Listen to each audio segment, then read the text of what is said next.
Hello dear students.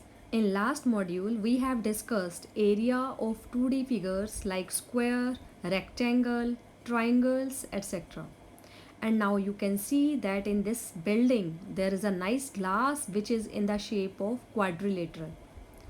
Actually square rectangles are also quadrilaterals, but they have some special properties, but now in this quadrilateral all the sides are unequal. And it's so easy to find area of such type of a quadrilateral if it is possible to divide such quadrilateral in two triangles. Now this quadrilateral ABCD, which is divided in two triangles ABD and BCD. Now area of triangle is half into base into height. So by finding area of these two triangles and then adding them, we can get the area of the quadrilateral. Now let's find area of quadrilateral ABCD, where AC is the diagonal of the quadrilateral and which will act as base for the two triangles ABC and ADC. BM and DN are respectively perpendiculars on AC, which will act as perpendicular or height for the triangles. Now we know that area of triangle is half of base into height. So put all the values.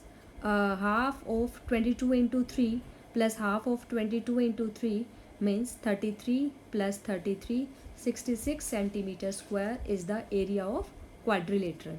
And now we will find area of the same quadrilateral by using formula.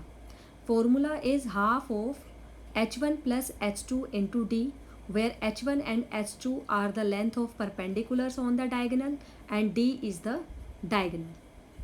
Here in the question, 8 is the length of diagonal, 3 centimeter and 5 centimeter are the length for h1 and h2, and by putting these values in half into diagonal into h plus 1 plus h2, we are getting answer 32 centimeter square. So 32 centimeter square is the area of quadrilateral. And now we will find area of trapezium. Trapezium is the quadrilateral in which at least one pair of opposite side is parallel. You can see here some examples for trapezium or trapezoids. Now here is the figure given of trapezium, where A and B are the length of parallel sides and h is the distance between parallel sides. So formula to find area of trapezium is half of A plus B into h, where A and B are parallel sides, means sum of parallel sides into distance between them. So by putting values where A is 2 centimeter and B is 10 centimeter, we are getting half of 2 plus 10 into 6 and area is equal to 36 centimeter square. So this is the area of trapezium.